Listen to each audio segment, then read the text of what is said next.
Hello, my friend. Today I will tell you another long-forgotten legend. Close your eyes and let the magic transport you to Middle-earth.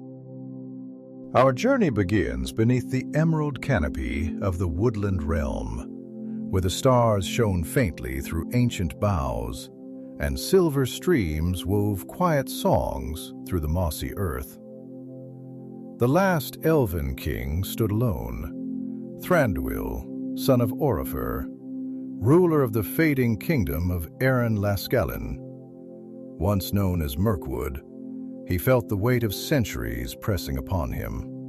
His realm, once vibrant with song and laughter, had grown still, like the hush before a storm. The elves were leaving. For thousands of years their voices had filled these halls, their hands had tended these trees, and their feet had danced upon the soft earth of their homeland. But now the call of the sea was strong, and one by one they sailed west to the Undying Lands, beyond the reach of time and shadow. The mighty halls of the Woodland Realm, carved deep into the roots of the earth, stood ever grand, but their glow had dimmed.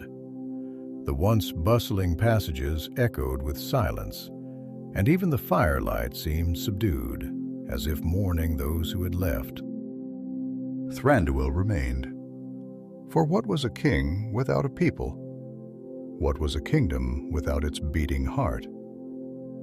He stood upon his high balcony, his keen eyes sweeping across the boundless expanse of trees stretching into the twilight.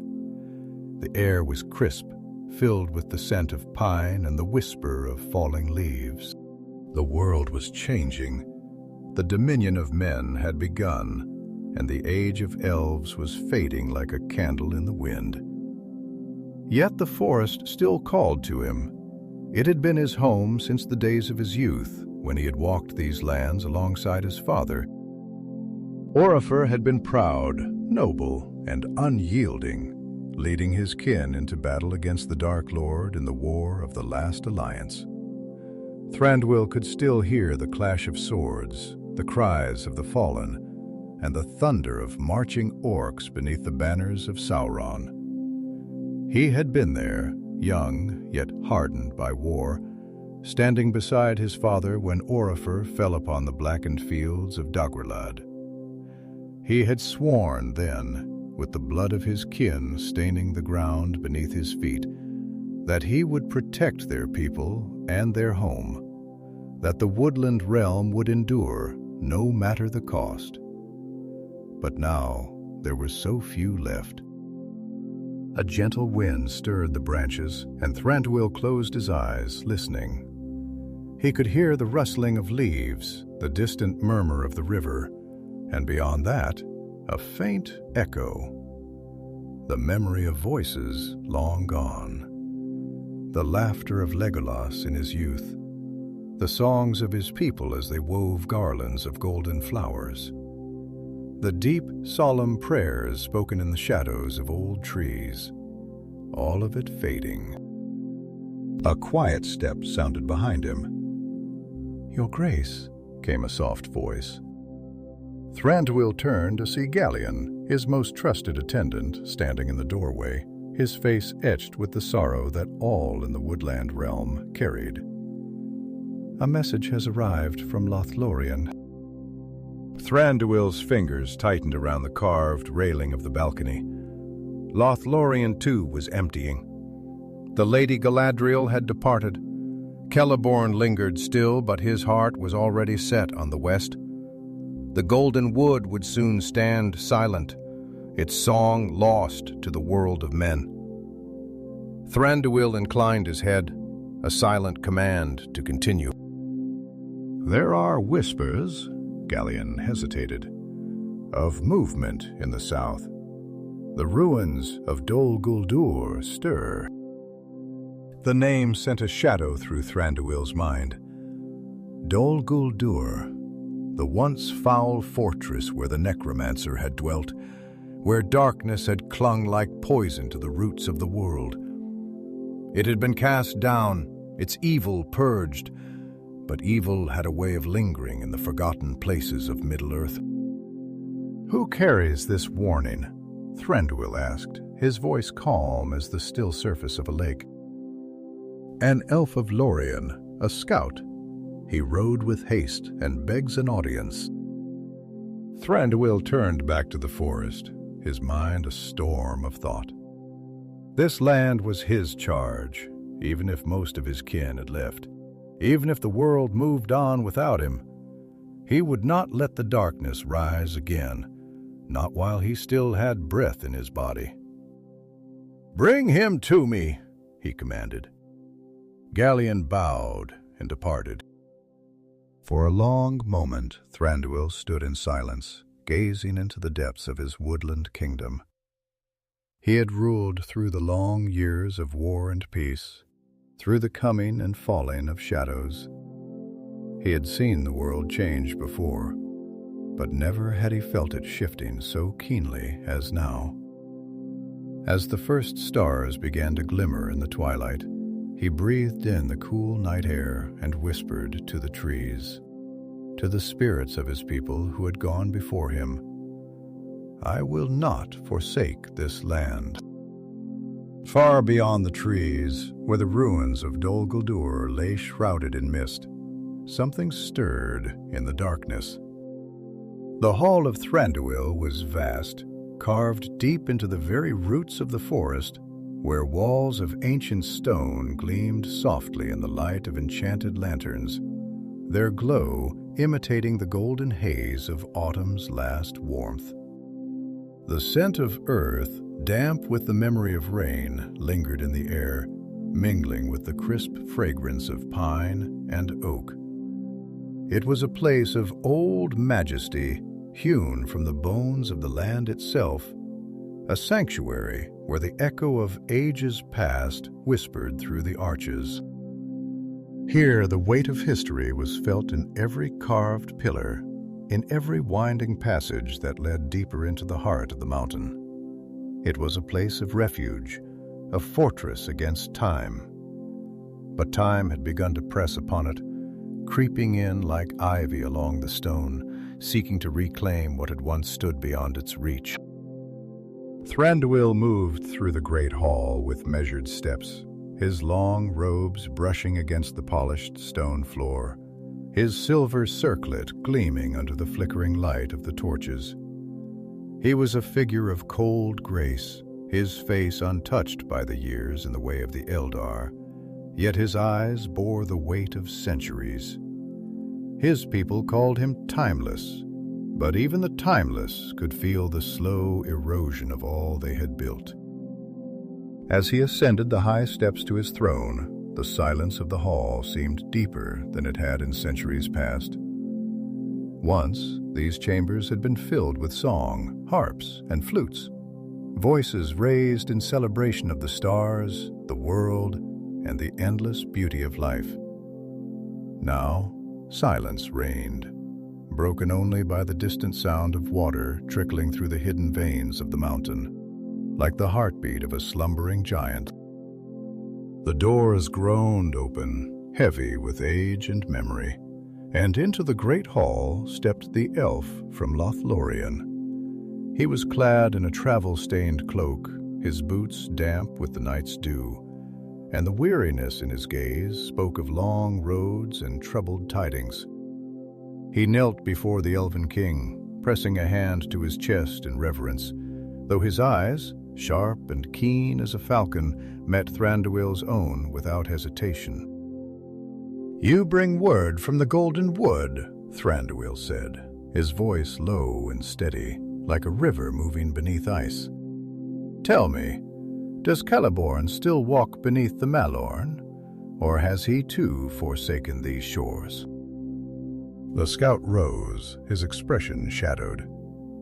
"The Lord of Lothlórien lingers still, but not for long. The havens call to him, and the golden trees whisper of his coming departure. Soon the wood shall stand empty, and the memory of the Galadrim shall fade as mist upon the river." He hesitated, glancing toward the high arches overhead as though afraid the very walls might hear his next words. "But the forest does not rest easy, my lord. There are things that stir in the ruins of Dol Guldur, things that should not be." The name of that cursed place hung in the air like the scent of something long buried, unearthed once more to fester in the light. Thranduil's fingers tightened upon the arm of his throne, his nails pressing into the smooth, time-worn wood. "Dol Guldur," he murmured, and the words felt heavy upon his tongue, like ash. He had seen its rise long ago, when the Necromancer had spread his shadow over the land, twisting the trees and poisoning the very roots of the world. He had seen its fall, too, when the White Council had driven the darkness from its walls, tearing the sorcery from its foundations like rot from a wound. But evil had a way of lingering, of sinking deep into the marrow of the world, waiting. "Speak plainly," he commanded, though his voice was quieter now, colder. "What have you seen?" The elf hesitated, then stepped forward, his brow furrowed with something close to unease. "It is no longer the fortress it once was," he said, his voice laced with a strange reluctance, as if to utter the words was to give them power. "The towers have fallen, the stones are shattered, and the halls where the darkness once dwelt are empty. But the land itself, it is restless. The trees do not grow as they should. The earth trembles in the night as if something beneath it stirs, and the wind that blows through that valley carries whispers, my lord, whispers that do not belong to the living." Thranduil said nothing for a long moment. The torches flickered, casting shadows that wavered upon the walls, shifting like figures dancing at the edge of sight. He had spent an age fighting the creeping dark, had seen what it could do to land and mind alike. He had known the weight of grief when his father fell, had tasted the bitterness of war and the slow erosion of all that was fair in the world. And now, at the very end of the age, when all should be quiet, when all should be fading into the west with the ships that bore his kindred beyond the reach of sorrow, now the darkness threatened once more to rise from the bones of the earth. He exhaled slowly, a breath like the wind before the storm. "The dominion of men has begun," he said at last, more to himself than to the elf before him. "The Eldar depart, and Middle-earth is left to its fate. That is the way of things. But this land still stands, this forest yet breathes, and I will not see it fall to shadow again." The scout inclined his head. "Then you will act?" Thranduil's gaze lifted to the vast expanse of his hall, to the carved trees upon the pillars, their golden leaves forever caught in the frozen embrace of stone. He had watched over this realm for longer than most could remember. He had seen the rise and fall of kings, had stood upon battlefields drenched in blood, and had felt the weight of grief settle upon him like the first frost of winter. And yet he remained. When all others left, he remained. "I will act," he said, and there was steel in his voice now, a quiet promise that echoed through the chamber like the toll of a distant bell. "But not rashly. If Dol Guldur stirs once more, then we must know what darkness lingers there, and we must tread carefully, lest we awaken something best left undisturbed." The scout bowed. "Then I will return, my lord, and see that our eyes remain upon the ruins." Thranduil's gaze lingered upon the farthest shadows of the hall, where the firelight did not reach. "Do so," he said, and tell me everything you see." The elf turned, his footsteps light upon the stone, and soon the great doors closed behind him, leaving the hall once more in silence. Thranduil remained upon his throne, unmoving, his thoughts drifting like leaves upon a river. The world had changed, and he had endured it all. But for how much longer? He had lived through the fall of kingdoms, had stood at the edge of ruin, and refused to be swept away. He had built walls around his heart as surely as he had built them around his realm. But even the strongest walls could not hold forever. And deep in the south, beneath the crumbling stones of Dol Guldur, something watched. The hall stood silent long after the scout had departed, its ancient pillars casting long shadows against the polished stone where the torchlight flickered as if caught between wakefulness and slumber. Thranduil remained motionless upon his throne, his thoughts spiraling through the depths of time, drifting through the labyrinth of memory where sorrow and duty intertwined like the roots of old trees. The weight of ages pressed upon his shoulders, not in the form of years, for elves did not bear time as men did, but in the gradual erosion of all that was familiar. He had watched the world shift, had seen the slow unraveling of the Eldar's dominion, and the diminishing of their splendor like the light of a setting sun sinking into an endless horizon. And now, at the very edge of twilight, he found himself a lone sentinel in a world that was no longer his. Outside, the forest murmured with the restless sigh of wind weaving through ancient boughs, stirring the crisp scent of fallen leaves and damp earth. The trees whispered, though fewer now heard their voices. Once, the elves of Greenwood had walked beneath the boughs, their hands tracing the rough bark, their songs woven into the rustling of leaves, binding them to the land as closely as roots to the soil. But now so many had gone. The paths they had once trod lay undisturbed, their laughter had faded into silence, and the golden lanterns that had once glowed beneath the canopy of stars now flickered in half-empty halls. It was not grief that tightened around Thranduil's heart, for he had made peace with loss long ago. No, it was something colder and something deeper. A sense of quiet inevitability, like the final leaf that falls from a tree long after autumn is past, surrendering at last to winter's embrace.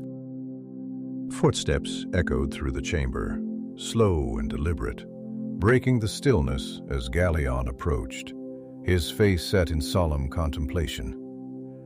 He had served Thranduil for centuries, and though the years left no mark upon his fair features, his eyes had grown heavy with the weight of the world's slow decay. He halted a few steps before the throne, bowing his head slightly before speaking. "My lord, you have heard the tidings from Lorien.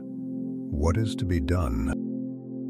Thranduil exhaled softly, his gaze drifting toward the carved roots upon the pillars, their twisting shapes mirroring the endless dance of fate, always growing, always reaching, yet bound by the weight of the past. "The world moves on, Galion. The tide recedes, and the Eldar with it. There was a time when we stood as lords of these lands, when our people flourished beneath the stars, untouched by the shadow of men or the greed of dwarves. But that time has passed, and I, it seems, am left to watch the end." His voice was quiet, but within it lay the echo of something old and unyielding, something not yet ready to bend to the wind of change. Galion's brow furrowed, and for a moment he hesitated, as if weighing whether his words were fit to speak. But at last he lifted his gaze. "And yet, my lord, you do not leave.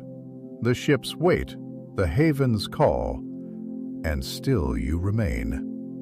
You speak of endings, Yet you linger in this place as though it were not the world that is fading, but yourself. A flicker of something unreadable passed through Thranduil's eyes, and for a moment the weight of ages settled upon him, casting a shadow deeper than the darkness beyond the borders of his realm.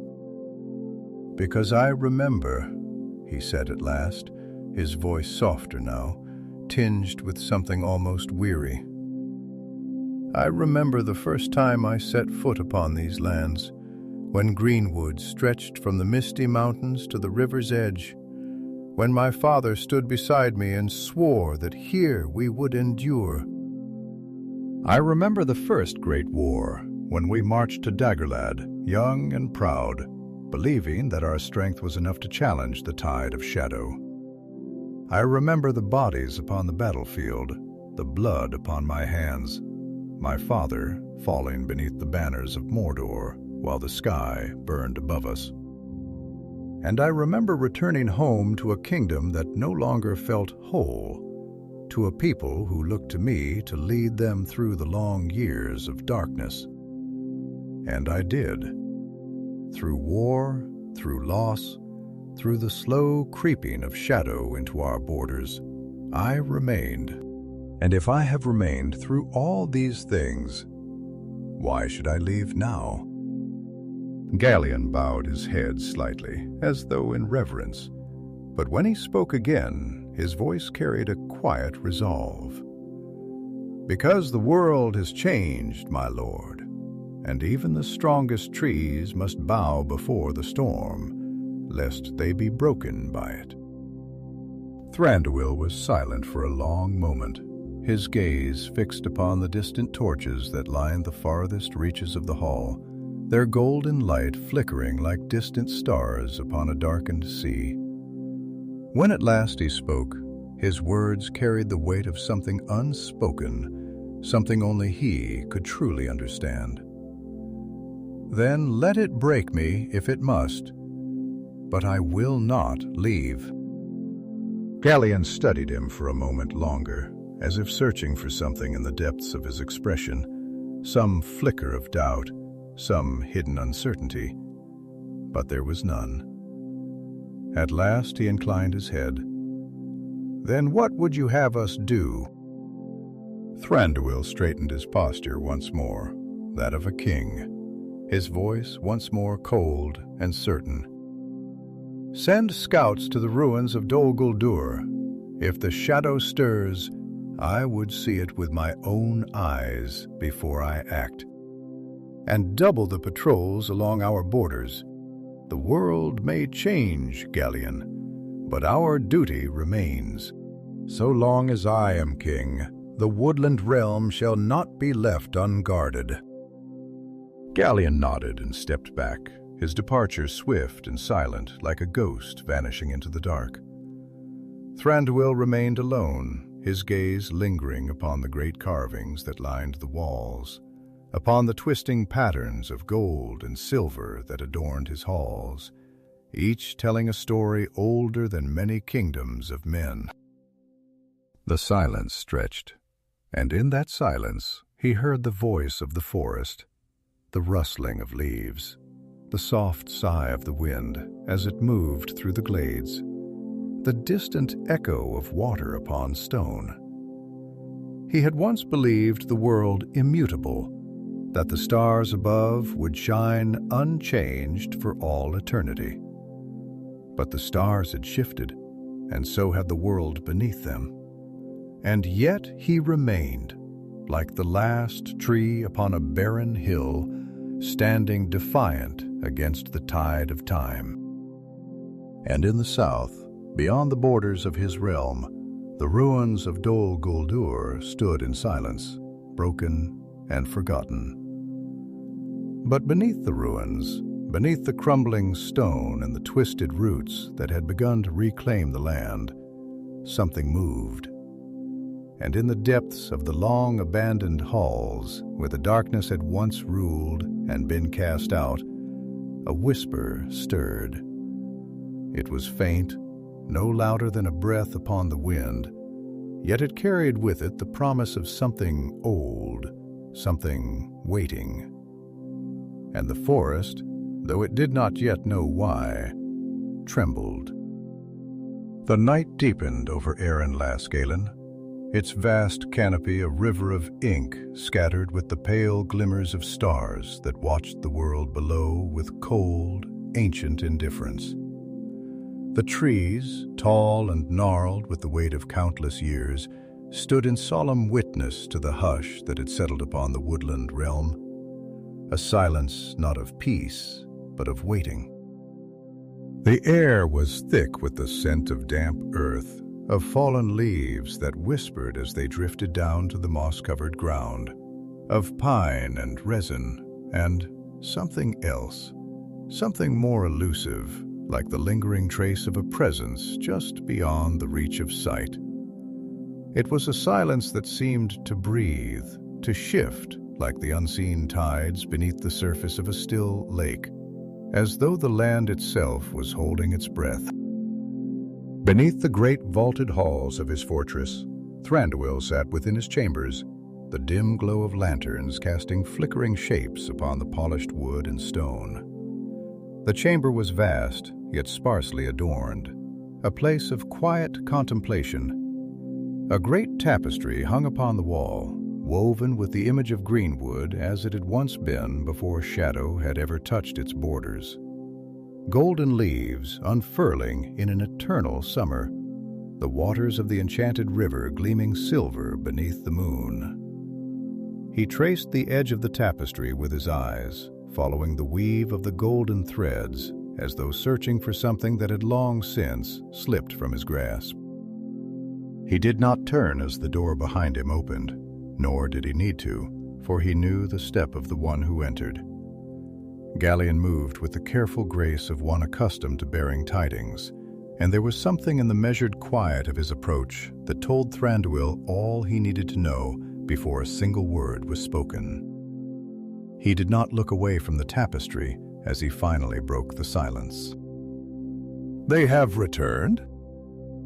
Galion inclined his head, though his expression was grave. "They have, my lord." He hesitated a moment before continuing, his voice carrying the careful weight of one who knew that his words would be met with deep scrutiny. "And they bring troubling news." Thranduil finally turned, his gaze meeting that of his attendant, though his expression betrayed little of what lay beneath the surface. "Speak plainly, Galion. I have no patience for riddles tonight." Galion inclined his head slightly, as though in silent acknowledgement of the burden his king carried, and then he spoke. "The ruins of Dol Guldur are not as empty as we believed. The stones crumble, the halls lie in ruin, but something stirs beneath them.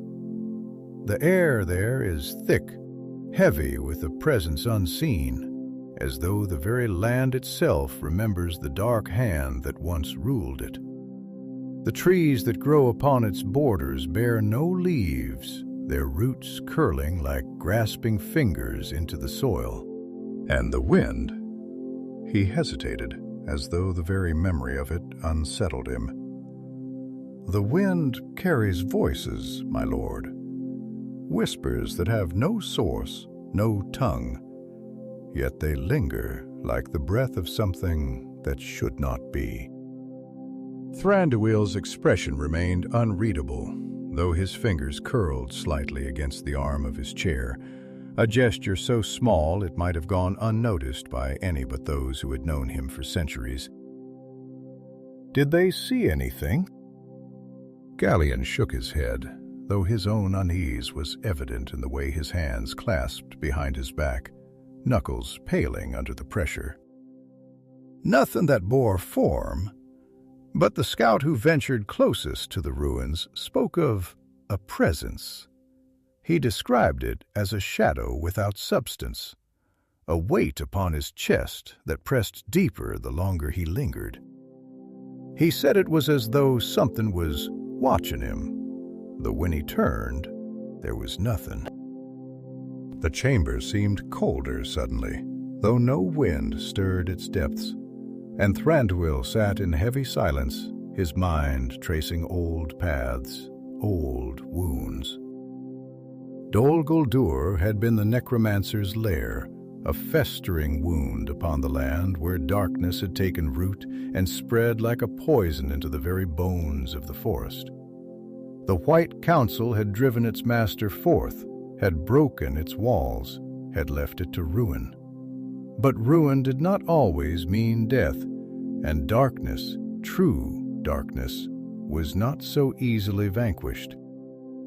For a long moment, Thranduil did not speak, and when he did, his voice was quieter, colder. Do you remember the first days of the shadow, Galion? When greenwood began to darken, when the air thickened with an evil none could yet name? He did not wait for an answer, for he knew Galion did remember, as all who had dwelt in these halls did. It was subtle at first, no more than a whisper in the leaves, a hush upon the streams as if the forest itself feared to wake something that had long slumbered. And then the sickness came. The trees grew twisted, their roots blackened as though burned from within. The creatures of the forest became restless, their eyes wild, their cries unnatural. And then, his fingers tightened imperceptibly, then the fear took root, a fear without name, without form, yet present in every shadow, in every space just beyond the light. Galion said nothing, but his gaze was steady, knowing. You believe it has returned?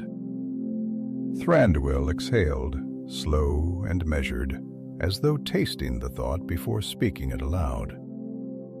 I believe that evil is not so easily banished from the world. It changes, it waits. It bides its time in the places forgotten by those who wish to forget. Dol Guldur may have fallen, but something stirs within its bones. And if we do not act, we may find that it has already taken root while we turned our gaze elsewhere. Galion shifted slightly, as though weighing his next words carefully. Then what must be done, my lord? Thranduil turned back to the tapestry, his gaze once more tracing the golden leaves that no longer grew beyond these halls, his voice low and measured. I will go. Galion's brow furrowed slightly, though he did not seem surprised. You mean to lead the scouting party yourself? Thranduil turned back to him, his expression unwavering. If the land remembers what once dwelt there, then I would see it with my own eyes. I have walked this realm longer than most who remain. If darkness lingers, I will know it. He stood, his movements slow yet purposeful, and the torches upon the walls cast long shadows as he straightened. A king not yet ready to bow before the weight of time. Gather those who will ride with me. We leave at dawn. Galion hesitated only a moment before inclining his head in silent obedience. It will be done. He turned, striding toward the door, though before he reached it he paused. My lord, he said quietly, not turning back, do you fear what you will find there? Thranduil was silent for a long moment, his gaze drifting beyond the chamber, beyond the halls, beyond the walls that had shielded his realm for so long. When he spoke at last, his voice was quiet, distant, almost wistful. I do not fear the darkness, Galion. I fear what remains of me if I find nothing at all. Galion said nothing more, only bowed his head and disappeared beyond the doors, leaving Thranduil alone with his thoughts and the quiet whisper of the forest beyond. The night stretched long, and in the distance, beyond the borders of his realm, The ruins of Dol Guldur stood beneath the pale glow of the moon, and though no voice was raised, though no footsteps stirred within its crumbling halls, the darkness that lay within it did not sleep. It watched, and it waited. The dawn that followed was pale and cold, the kind that whispered of distant winters, even as the last traces of autumn still clung to the branches. The great forest of Erin Las Galen stretched in every direction, a vast and ancient expanse of towering trees whose roots wove deep into the bones of the earth. The mist had gathered thick that morning, draping itself like a spectral shroud between the trunks, muting the golden hues of the lingering leaves. The hush of early morning lay heavy upon the land, as though the world itself had drawn a breath and held it, waiting. Thranduil stood at the threshold of the forest, clad in a robe of midnight blue, embroidered with silver threads that wove the likeness of curling vines across the fine fabric. His long hair, pale as starlight, was unbound, flowing freely over his shoulders. The circlet upon his brow gleamed faintly in the dim light, its slender silver branches forming a crown both regal and subdued, a symbol of kingship worn not for ostentation, but because it had become a part of him as much as the forest he ruled. He stood with a stillness that was not idle but thoughtful, listening not only with his ears, but with something deeper, something that felt the shifting of the world as a tree feels the change in the wind before the storm. Behind him, the warriors he had chosen stood ready. They were few in number, a mere handful of his most trusted, for this was not a march to war, but an errand of knowledge, and Thranduil had long since learned that wisdom was best gathered in silence, not in numbers. Their steeds, fair and swift, waited patiently, their breaths visible in the crisp morning air. Each elf bore a quiet solemnity upon his face, as though instinctively aware that this journey was not merely one of distance, but of purpose. To ride toward Dol Guldur was to ride toward the ghosts of the past, and ghosts did not always remain bound to memory. Galion stood at his side, his usual composure tempered now by something else, something quieter. He was a practical elf, bound more to duty than to sentiment, yet there was hesitation in his gaze as he regarded his king. "My lord," he said at last, breaking the silence, "there is still time to reconsider. This road leads not only to shadowed lands, but to the past, and the past has a way of demanding its due."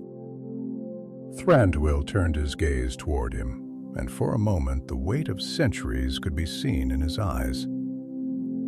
"The past is never silent, Galion," he said, his voice measured, each word carrying the gravity of long years. "It lingers in the stones, in the trees, in the very air we breathe. You speak as though it is a place one may turn away from, as though it is a door that may be closed. But it is not. It follows, it waits, and sometimes it rises when least expected." Galion studied him for a long moment before exhaling softly. "Then you go to meet it?" "Remains," he murmured. "The world is remains," he murmured. "The world is changing, Galion. The Eldar depart. The land itself shifts beneath our feet, and yet there are things in Middle-earth that do not change, shadows that linger, echoes that refuse to fade. I would know if this is one of them." Galion was silent for a moment before inclining his head, understanding in his eyes. "Then may the stars watch over you, my lord." Thranduil turned away, stepping toward his steed with the ease of one who had spent lifetimes in the saddle. The beast was tall and swift, its coat the color of moonlight, its eyes dark and intelligent. As he swung himself into the saddle, the others followed suit, their movements fluid, wordless. There was nothing more to say. The path had been chosen. The ride through the forest was quiet, save for the soft rhythm of hooves upon the leaf-strewn earth. The mist clung to them as they moved, swirling in their wake like the remnants of forgotten dreams.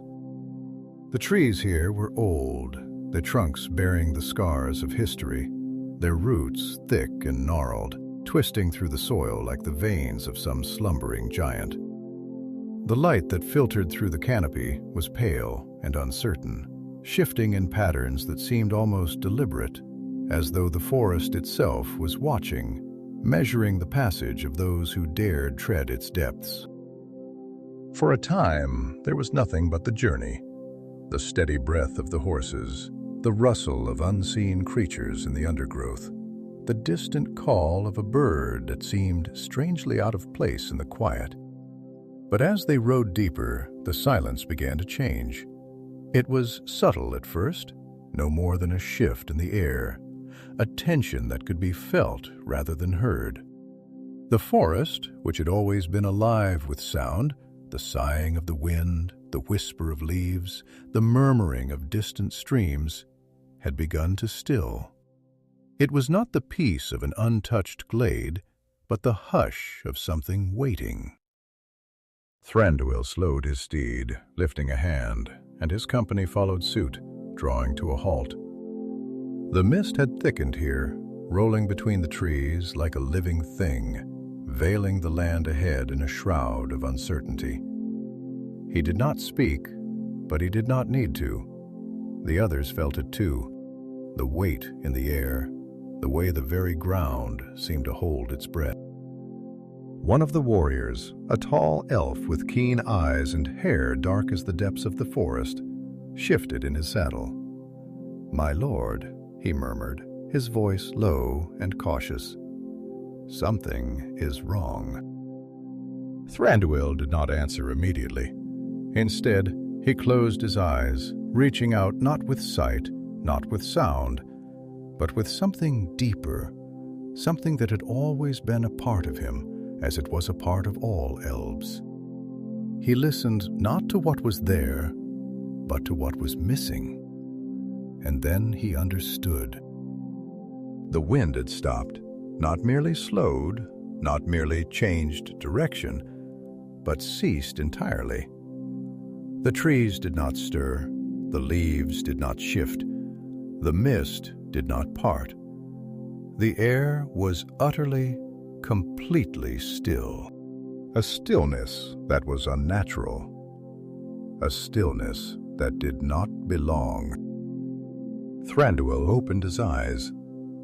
"We do not ride forward blindly," he said, his voice low but firm. "We dismount. We move carefully." The warriors moved as shadows, spreading their wings, their breath heavy, their eyes wide. The horses, too, sensed the change, their ears flicking, their breath heavier, though they made no sound.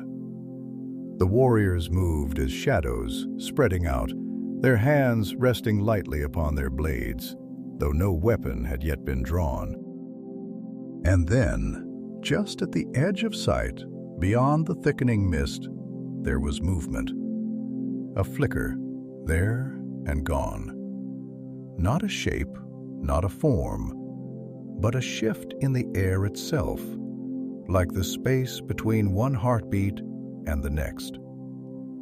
Thranduil's fingers brushed the hilt of his blade.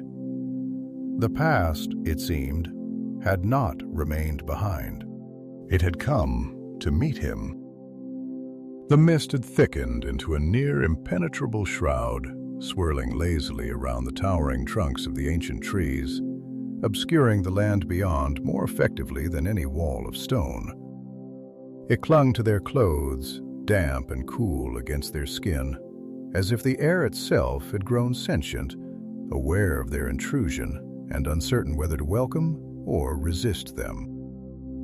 There was no movement among the trees, no rustling of unseen creatures, no sighing of wind through the branches.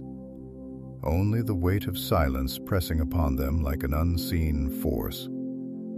Even the horses, left tethered some distance behind, had not stirred, their usual restless shifting absent in the presence of something they could sense, but not understand.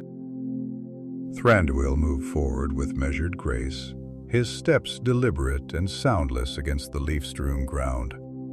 His warriors fanned out behind him, their hands resting lightly on the hilts of their blades, though no weapon had yet been drawn. There was no need to speak. Each of them understood the nature of the place they approached. The ruins of Dol Guldur had long been abandoned, or so it was said. But abandoned places were never truly empty. Memory lingered in the stone, in the broken pillars that still reached skyward like the skeletal remains of a fallen beast, in the shattered walls where darkness had once dwelled and been driven forth. Fingers brushed against the hilt of his fingers brushed against the hilt of his sword, but he did not draw it yet. He had lived too long to mistake the unknown for immediate danger, though instinct, old as time itself, whispered caution in the marrow of his bones. One of the elves at his side, a warrior named Lotr, exhaled slowly. "This place remembers," he murmured, his voice barely more than a breath against the quiet. "Even after all these years, it holds the weight of what once was." Thranduil did not glance at him, though he did not disagree. "Some wounds do not heal, even when the blade that inflicted them is gone," he said, his voice low and thoughtful. "They scar over, perhaps, grow quieter with time. But beneath the surface, the ache remains." Dol Guldur was not merely a fortress. It was an infestation, a sickness upon the land itself. Evil does not simply vanish. It lingers like a scent upon the wind, waiting for the moment when it may take root once more. Lotr hesitated, then spoke again, his tone cautious. "Do you believe it has already begun?" Thranduil exhaled, his breath visible in the cool air. "I believe," he said slowly, "that the past is not content to remain where we left it." They pressed forward, the mist curling around them, growing denser the closer they came to the ruins. The ground beneath their feet changed, soft earth giving way to stone, cracked and worn with age. Shapes began to emerge from the haze, broken pillars, half-buried foundations. The remnants of once great archways now collapsed into forgotten rubble. Dol Guldur had never been a place of beauty, even in its height. Unlike the fair cities of the Eldar with their flowing architecture and light-filled halls, this had been a place of shadow, of iron and darkness and power, built not to shelter, but to command. And yet, for all its ruin, the air here was not dead. Something stirred beneath the surface, something unseen but not unfelt, a weight pressing upon them from all directions. One of the elves, a scout who had gone on ahead, reappeared from the mist, his expression troubled. "My lord," he said, dipping his head respectfully, "there is something you must see." Thranduil nodded and followed, his warriors falling into step beside him as they moved deeper into the ruins. The ground sloped downward, revealing a clearing where once a great courtyard had stood. The remains of a great arch still lingered, its edges crumbled, but its intent unmistakable. Here, in the center of the ruins, lay a formation that had not been there before. At first glance, it seemed nothing more than a circle of broken stones scattered haphazardly across the clearing. But as Thranduil stepped closer, His sharp eyes traced the lines with growing unease. This was no random scattering. The stones had been arranged, not by time, not by nature, but by purpose. Lairon knelt, brushing his fingers lightly over one of the slabs. "These marks," he murmured, his voice tight, "they are not old." Thranduil's gaze darkened as he took in the symbols carved into the stone, lines intersecting in deliberate patterns, ancient runes that did not belong to elves, nor to men, nor even to dwarves. They were older than the written tongues of the free peoples, older than even the first days of the Second Age. They were symbols of something deeper, something buried beneath history, beneath memory, waiting to rise again. "This is not the work of time," Thranduil said at last, his voice quiet but edged with steel. "Someone, something, has been here." Galion, who had remained silent until now, took a step closer, his usual composure strained. "What do these marks mean, my lord?" Thranduil did not answer immediately. Instead, he closed his eyes, reaching beyond the physical, beyond sight and sound, listening not to the present, but to the echoes that still lingered here. He had walked these lands for an age, had felt the presence of darkness before, had known its weight in the very air, in the way the trees ceased their whispering when it passed. And here, in this place where ruin should have been final, he felt it again. A presence not strong, not yet whole, but growing like the first tendrils of rot seeping into a once healthy tree. At last he opened his eyes. "It is a calling," he said, his voice steady but grave.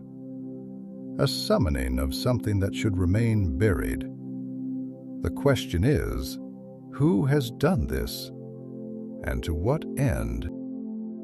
Galion's gaze flickered over the ruins, his expression unreadable. "Do you believe the darkness is already returned?" Thranduil studied the symbols once more, then turned his gaze to the mist beyond, where the land fell away into deeper shadow. "I believe," he said slowly, "that we stand at the edge of something not yet awoken. But if we do not act, it will wake. And when it does, it will not do so in silence." The mist swirled around them, shifting like breath in the cold air. Somewhere in the distance, beyond the reach of their sight, something moved. Not seen, not heard, but present. Watching. Waiting. The mist had settled thick and heavy around the ruins, its silver tendrils weaving through the broken stone like the fingers of something unseen, grasping, feeling, lingering. The light was dim, a pale, cold glow filtering weakly through the haze, casting shadows that stretched and shifted as if reluctant to remain still. The air carried an almost tangible weight, thick with the damp scent of decayed stone, of old rainwater pooled in forgotten crevices, of something deeper, something more elusive, like the breath of a slumbering beast stirring in its lair. Thranduil stood at the edge of the clearing, his gaze fixed upon the arcane symbols carved into the stones, their edges still sharp against the erosion of time. The arrangement was not chaotic. It was deliberate, purposeful. Someone had been here recently, and whatever their intent had been, it was unfinished. His warriors remained close, their forms half obscured by the veil of mist that clung stubbornly to the ruins. Their expressions were unreadable, but the tension in their stance, the way their hands lingered near their weapons, betrayed an unease that no words could mask. Even the forest, ever watchful, seemed to recoil from this place. The trees nearest to the ruins stood bare, their gnarled branches twisted and brittle, their roots knotted upon themselves as if attempting to retreat from the cursed ground. It was as though life itself had abandoned this place, unwilling to stake any further claim upon the tainted land. Galion stepped forward, his eyes sweeping over the stones with careful scrutiny. His voice, though calm, carried an edge of thoughtfulness. "These runes, my lord, I have not seen their like before. They do not belong to any tongue spoken among the free peoples, nor do they resemble the crude marks of orc kind. Their shapes are unsettling. There is something unnatural about them, as if they do not belong to this world." He paused, his fingers tracing the edge of one of the carvings. "And they are fresh. Whatever was begun here, it was not long ago." Thranduil's gaze did not waver from the runes, nor did his expression betray whatever thoughts stirred within him. "There are words older than any tongue spoken in Middle-earth today, Galion. Languages that have no place in the songs of elves or the records of men, for they were not meant to be known, only buried. Some knowledge is a poison that seeps into the mind, corrupts the will. There were those who once sought power through such words, who thought to bend the unseen forces of the world to their desires. But those who spoke them seldom lived to see what they had awakened." His voice was quiet, contemplative, but beneath it lay something harder, something colder. Dol Guldur was not only a fortress, it was a vessel for something greater. Power does not die with its master, nor does it simply dissipate. It lingers, waiting for the hands that would wield it once more. Lordoftherings, who had remained silent until now, shifted slightly, his brow furrowed. "You believe this is an attempt to reclaim what was lost?" Thranduil exhaled slowly, his breath curling in the chill air. "Nothing that was once strong enough to shroud an entire forest in shadow can be so easily lost, Lordoftherings. It was driven out, broken perhaps, but not destroyed. Shadows, once cast, do not simply vanish. They stretch, they fade, but they do not die." His fingers brushed absently over the hilt of his sword, though he did not yet draw it. "And if there are those who still seek the remnants of that power, then they are either blind to what they summon, or they welcome it." A silence stretched between them, the kind that was not empty, but filled with the weight of unspoken thoughts, the quiet hum of understanding that did not need to be voiced to be known. The ruins seemed to lean closer around them, the mist thickening as if it too was listening. Galion glanced toward the distant archway, the remnants of Dol Guldur's entrance, half collapsed, yet still standing as though defying time itself. His voice was softer when he spoke next. "And if they succeed?" Thranduil's gaze remained distant for a long moment before he answered.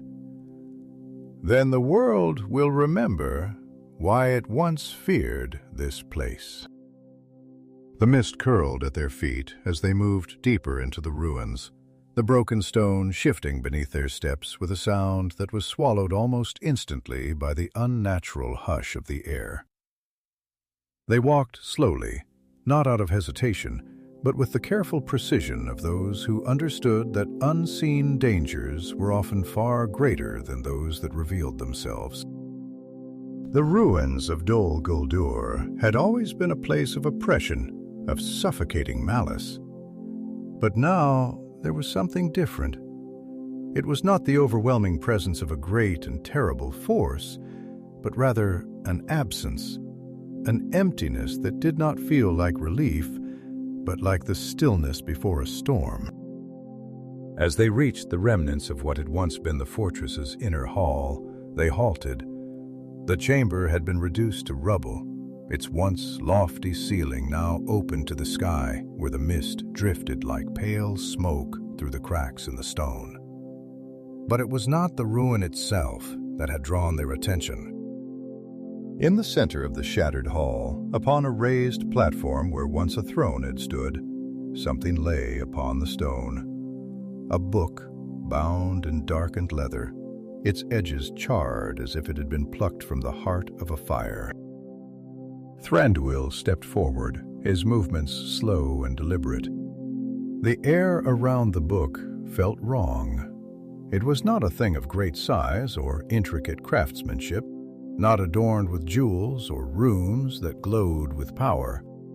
And yet, it exuded something intense, tangible, something wrong. It was a relic of a time best forgotten, of knowledge best left buried. He did not reach for it, not yet. Galion, standing a step behind him, frowned deeply. "My lord, do not touch it." Thranduil's gaze remained fixed upon the book. "Do you think I do not know what lies within such things, Galion?" His voice was quiet, almost distant. "Knowledge is like a blade.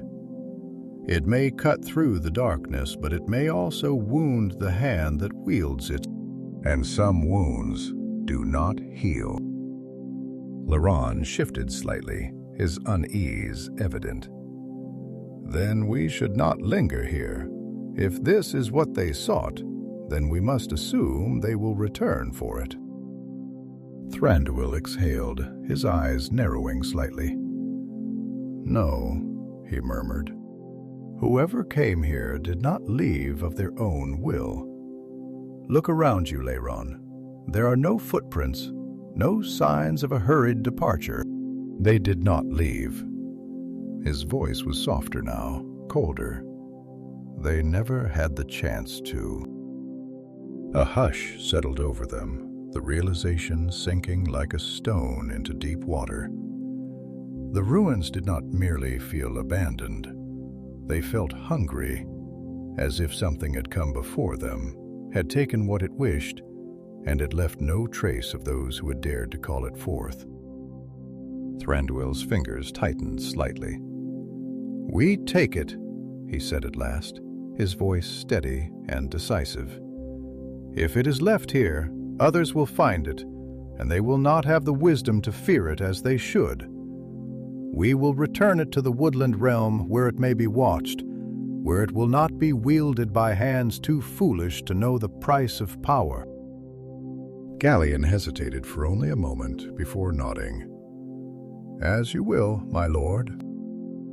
Thranduil reached forward, his fingers brushing the leather cover.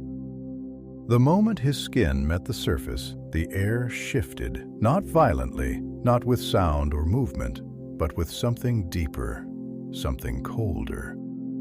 The mist thickened, the silence deepened, and from the darkness of the ruins, unseen and formless, something watched. The past had been disturbed, and it would not remain quiet. Like a living thing, its tendrils curling like a living thing. Its tendrils curling through the ruins, seeping into the cracks of broken stone, slithering through the remnants of shattered archways, as if drawn to the presence of something long forgotten. The silence deepened, stretching into something unnatural, something oppressive, as though the very air had been hollowed out, leaving behind only the weight of expectation. Even the distant sounds of the forest, the whisper of wind through the trees, the occasional call of a bird, the rustling of unseen creatures, had vanished. There was only this place, this moment, as if the world beyond the ruins had ceased to exist. Thranduil did not recoil, though he felt the change as keenly as a sudden shift in the current of a river. He had walked the halls of many ruins, had stood in the presence of power both fair and terrible, had gazed upon the remnants of fallen kingdoms and the scars they left upon the land. But this was different.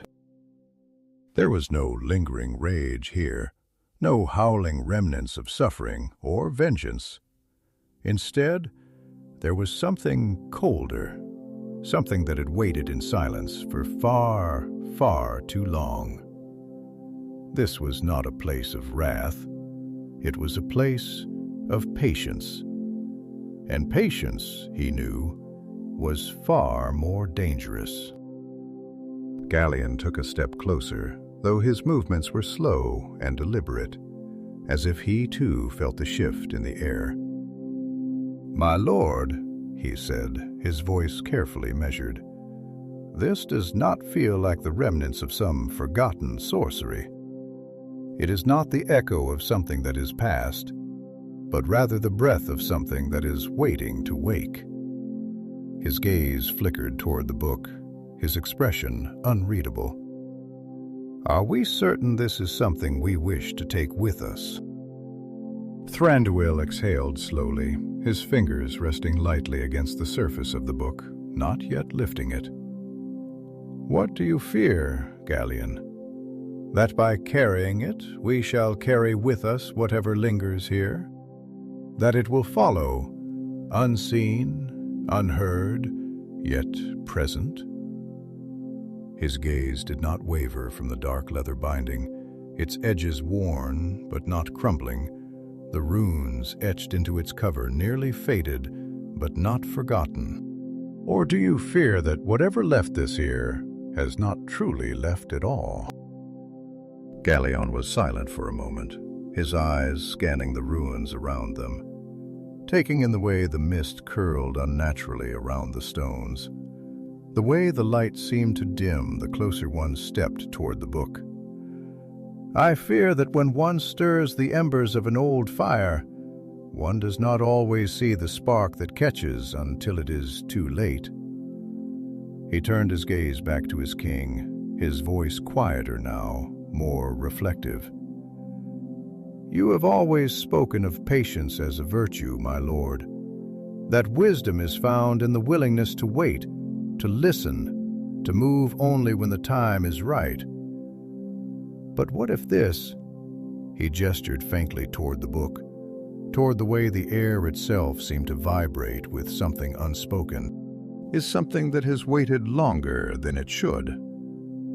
What if it is already decided that the time has come?" Thranduil lifted the book, feeling the weight of it settle against his palm. Not heavy, not burdened by its physical form, but by something unseen, something woven into the very fibers of its existence. He had held many things in his long life, blades bathed in the blood of battle, crowns woven from sorrow and duty, promises made in the silence of grief.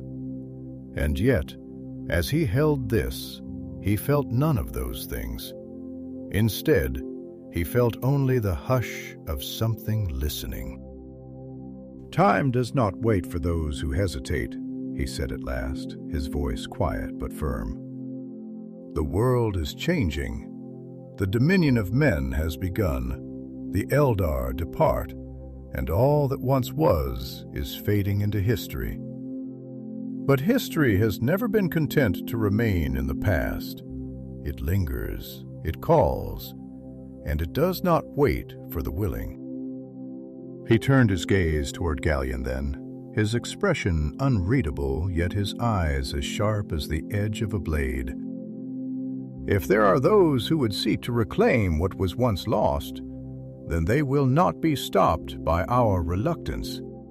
We do not yet know what this is, but if we leave it here, if we turn away, we risk allowing it to fall into hands that do not seek knowledge, but power. And power, when wielded by the ignorant, is a weapon more dangerous than any blade." Leron, who had been watching in silence, exhaled softly. "Then we do not leave it behind," he said, though there was no triumph in his voice, only understanding. "But nor do we carry it blindly. If this book holds knowledge, then it must be read. And if it holds something more—" His fingers twitched faintly at his side, his posture tense but resolved. "Then it must be contained." Thranduil nodded once, turning the book over in his hands, his fingers tracing the faded runes, feeling the indentations of the script beneath his touch. "We return to the Woodland Realm," he said at last, his decision made. "We will take it to the deepest chambers of my halls, where the light does not touch, and where prying hands will not find it. And there we will see if it speaks." The mist swirled at their feet as they turned, moving once more through the broken remnants of the fortress, their steps careful but unhurried, their senses attuned to the silent weight of the ruins behind them. The feeling of being watched did not fade, nor did the hush that clung to the air. It was as if the place itself had taken a breath and held it, waiting. As they reached their horses, the silence finally broke. Not with words, not with sound, but with a shift in the air, a whisper of wind that had not been there before. It carried no voice, no clear message, only a feeling, a sensation that ran like ice along the skin, a quiet knowing. Thranduil mounted his steed, his fingers tightening slightly around the book as he looked once more toward the ruins. The mist curled along the stones, settling once more into its patient stillness. And though nothing moved, though no presence revealed itself, he did not fool himself into believing they had left it behind.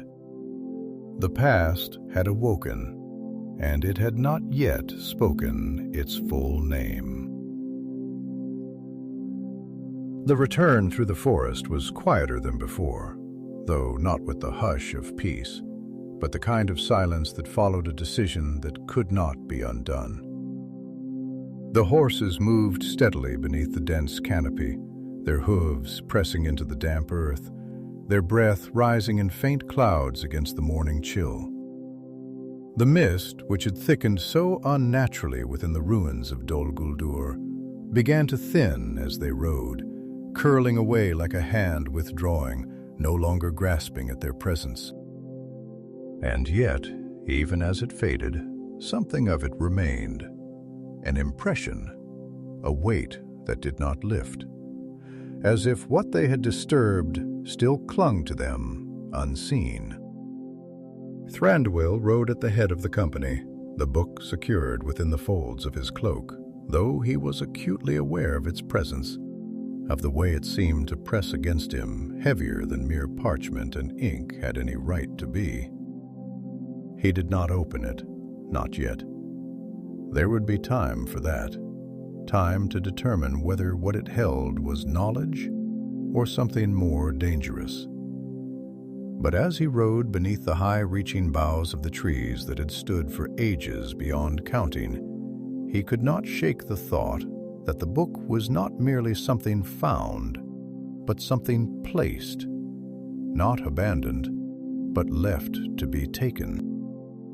Galion rode beside him, his expression thoughtful, his gaze flickering between the path ahead and the forest beyond, as though he too sensed the lingering shadow at their backs. At last he spoke, his voice quiet and reflective. "I have long served you, my lord, and in all these years I have watched you weigh many decisions, each with the careful patience of one who understands that every choice leaves its mark upon the world. But I wonder now, do you believe this was the right path? To take this book from its place, to bring it into our halls, we do not yet know what it holds, and yet we carry it as though it is merely another relic of the past, But relics, my lord, are often more than they seem. Thranduil's gaze did not shift from the path ahead, though his thoughts turned inward, tracing the memories of the past, the choices made, the echoes of them still carried through time. "The past does not remain buried, Galion," he said at last, his voice measured, though it carried the weight of years. "We tell ourselves that it does, that what has come before is behind us, that we are free to walk forward without looking back. But time does not move in a straight line. It bends, it coils, it circles back upon itself. And those who do not understand this find themselves ensnared by what they believed had been left behind. And signs are meant to be heeded. To leave this book where it lay would not have been wisdom, but blindness. A thing forgotten does not mean a thing undone." Galion was silent for a moment, his brow furrowed slightly, as if measuring his next words with the same careful thought he had always given in service to his king. "And yet, there are things that are meant to be forgotten," he murmured, though there was no challenge in his tone, only quiet contemplation. "There are doors that are meant to remain closed, not because they were sealed unjustly, but because what lies beyond them is not meant for the hands of those who walk this world now. There is knowledge that is not meant to be known, power that is not meant to be wielded. And I wonder, my lord, if we will find that this is one of those things." Thranduil turned his gaze toward him then, and there was something in his eyes that was not fear, but an understanding that carried its own weight. "Perhaps," he said, "but we will not know until we look, and if we do not look, then we do not prepare. If something stirs in the ruins of Dol Guldur, it is not because we have taken this book, but because it was always waiting. We do not create the tides, Galion. We only decide how we stand against them." The conversation faded into silence, but the air between them was not empty. It was filled with the quiet hum of thought, the unspoken understanding that though they rode beneath the golden light of the morning, they carried with them something that did not belong to the daylight. Hours passed, and the trees of Laskalin grew denser, their boughs arching high above like the vaulted ceilings of an ancient hall, their leaves whispering as the wind stirred through them, as though the forest itself had sensed the shift in its king. The Woodland Realm was not like the ruins of Dol Guldur. It was alive, breathing, and within its depths the weight of ages had not twisted it into shadow, but strengthened it, as roots grow deep to hold against the storm. By the time they reached the great gates of Thranduil's halls, the sun had climbed higher, casting long shafts of light through the towering trees, painting the stone entrance in hues of amber and gold. The guards who stood watch at the gates bowed low as their king passed, their keen eyes flickering toward the cloak he carried, though they did not question what lay within. The warriors dismounted, leading their steeds away in silence, their expressions grim but resolute. Even if they did not yet know what they had brought back with them, they understood that it was not a mere relic, not a mere artifact of history. It was something that had been left to be found, and it was now within their walls. Thranduil walked through the great corridors of his halls, the torchlight flickering against the smooth stone, casting long shadows that shifted with each step. The Woodland Realm had always been a place of sanctuary, a fortress of the Eldar that had withstood the tides of war, the encroachment of shadow, and the passage of time itself. But now, as he descended into the lower chambers, into the deep vaults where the light of day did not reach, He wondered if even these walls could contain what they had carried home. The chamber he chose was deep within the heart of his halls, a place where few ever walked, where the air was still, where secrets could remain undisturbed. The stone here was smooth and ancient, carved by hands that had long since departed, the air thick with the scent of old wood, of parchment, of something untouched by the world above. He placed the book upon a table of polished oak, his fingers lingering upon the leather binding for a moment longer than necessary, as if waiting for it to reveal something of itself. But it remained still, silent, unmoving. Galion stood a few steps behind, watching. "And now?" he asked, his voice quiet, as though the very walls were listening. Thranduil exhaled slowly. "Now we learn what it wishes to tell us." The book lay before him, its darkened pages waiting. Outside, beyond the halls, beyond the borders of the realm, the forest stretched into the vastness of Middle-earth. And in the distance, where the ruins of Dol Guldur stood beneath the shifting mist, the silence was no longer empty. Something had changed. And though it had not yet spoken, it was listening, and it would not wait forever.